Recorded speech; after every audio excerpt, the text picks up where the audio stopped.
একটি পেশাদার, শৃঙ্খলাবদ্ধ ও নিরপেক্ষ বাহিনী হিসেবে বিজিবি নির্বাচনকালীন সময়ে শান্তিপূর্ণ পরিবেশ নিশ্চিত করা, আইন শৃঙ্খলা রক্ষা এবং জনগণের ভোটাধিকার সুরক্ষায় সক্রিয় ভূমিকা পালন করবে।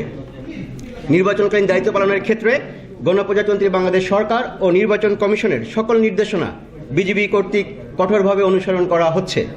এই বাহিনীটি রাজনৈতিকভাবে সম্পূর্ণ নিরপেক্ষ থেকে সকল রাজনৈতিক দল ও প্রার্থীর জন্য সমান সুযোগ বা লেভেল প্লেইং ফিল্ড নিশ্চিত করতে সহায়ক ভূমিকা পালন করবে, যাতে নির্বাচন প্রক্রিয়া অবাধ, সুষ্ঠু, নিরপেক্ষ এবং গ্রহণযোগ্য হয়। ভোটাররা যেন নিরাপদ, শান্ত ও ভয়মুক্ত পরিবেশে তাদের ভোটাধিকার প্রয়োগ করতে পারে, এই লক্ষ্য সামনে রেখে বিজিবি অন্যান্য আইন শৃঙ্খলা রক্ষাকারী বাহিনীর সাথে সমন্বয়ের মাধ্যমে দায়িত্ব পালন করবে। একই সাথে জনগণের মাঝে আস্থা ও সচেতনতা তৈরির জন্য বিভিন্ন উদ্বুদ্ধকরণ কর্মসূচি পালন করা হচ্ছে, যাতে ভোটারদের অংশগ্রহণ আরও উৎসাহিত হয়। নির্বাচনকে কেন্দ্র করে সীমান্ত এলাকার নিরাপত্তা ব্যবস্থা আরও জোরদার করা হয়েছে। একই সাথে এই সময় যেন কোনো ধরনের চোরাচালান, অবৈধ অনুপ্রবেশ, অস্ত্র ও মাদক পাচার কিংবা সীমান্ত সংশ্লিষ্ট কোনো অপরাধ যাতে সংঘটিত না হয় এবং এর ফলে যাতে নির্বাচন প্রক্রিয়ায় বিরূপ প্রভাব পড়তে না পারে, সেদিকে বিজিবি অতিরিক্ত সতর্কতা ও তৎপরতার সাথে দায়িত্ব পালন করছে। সীমান্তে টহল, নজরদারি ও গোয়েন্দা কার্যক্রম আরও বৃদ্ধি করা হয়েছে। এর প্রেক্ষিতে নির্বাচন উপলক্ষে চাঁপাইনবাবগঞ্জ ব্যাটালিয়ন 53 বিজিবি তার সীমান্তবর্তী এলাকায় অলরেডি আমরা কিছু গুরুত্বপূর্ণ বিওপিতে জনবল বৃদ্ধি করেছি। পাশাপাশি আমাদের body on camera, night vision device এবং নাইট ভিশন বাইনোকুলারের মাধ্যমে আমরা সীমান্তের নজরদারি অলরেডি বৃদ্ধি করেছি। এছাড়া আমাদের বিওপি এলাকায় এবং চাঁপাইনবাবগঞ্জ সদর এলাকায় মোট 19টি স্থায়ী এবং অস্থায়ী চেকপোস্টের মাধ্যমে আমরা দায়িত্ব পালন করছি।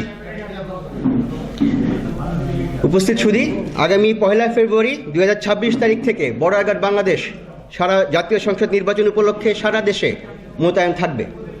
নির্বাচন সংশ্লিষ্ট সকল দায়িত্ব সর্বোচ্চ পেশাদারিত্ব, সততা ও নিষ্ঠার সাথে পালন করবে। উল্লেখ্য যে দেশের 4427 কিলোমিটার সীমান্তকে সম্পূর্ণ সুরক্ষিত রেখেই আমরা আসন্ন জাতীয় সংসদ নির্বাচনে ডিউটি পালন করব।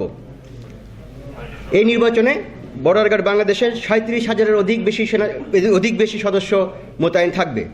দেশের 495টি উপজেলার মধ্যে 6টি উপজেলা ব্যতীত 489টি উপজেলায় বিজিবি নির্বাচনী দায়িত্ব পালন করবে। পাশাপাশি বাংলাদেশের সীমান্তবর্তী 61টি উপজেলায় বিজিবি এককভাবে নির্বাচন দায়িত্ব পালন করবে।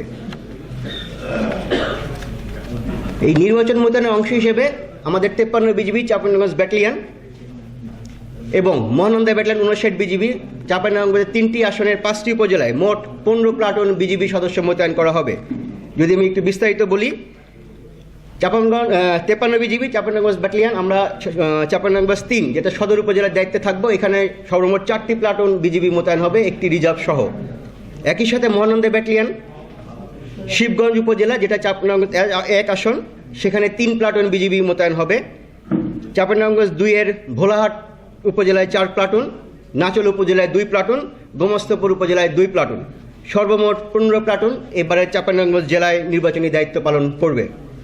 এরই পাশাপাশি 53 বিজিবি আমাদের ব্যাটালিয়ন নাটোর জেলার 7টি উপজেলায় 14টি অতিরিক্ত প্লাটুন এবার মোতায়েন হবে। এছাড়া সারা দেশে 300টি আসনেই ঝুঁকি বিবেচনায় বিজিবি মোবাইল ও স্ট্রাইক ফোর্স হিসেবে দায়িত্ব পালন করবে। এছাড়া মোতায়েন থাকবে বিজিবির বিশেষায়িত K9 ডগ স্কোয়াড, নির্বাচনকালীন যে কোনো পরিস্থিতি মোকাবেলায় বিজিবির র্যাপিড অ্যাকশন টিম এবং বিজিবির হেলিকপ্টার সহ কুইক রেসপন্স ফোর্স হিসেবে কাজ করবে, যাতে মুহূর্তের মধ্যে যে কোনো বাংলাদেশের যে কোনো জায়গায় মুহূর্তে পৌঁছানো যায়। আমরা বর্ডার গার্ড বাংলাদেশ দৃঢ়ভাবে বিশ্বাস করে সরকার, নির্বাচন কমিশন, আইন শৃঙ্খলা রক্ষাকারী বাহিনী এবং জনগণের সম্মিলিত প্রচেষ্টার মাধ্যমে আসন্ন জাতীয় সংসদ নির্বাচন শান্তিপূর্ণ, সুষ্ঠু ও উৎসবমুখর পরিবেশে অনুষ্ঠিত হবে। দেশের জনগণের আস্থা ও বিশ্বাসকে সর্বোচ্চ গুরুত্ব দিয়ে বিজিবি সংবিধান ও আইনের আলোকে তার দায়িত্ব পালন অব্যাহত রাখবে।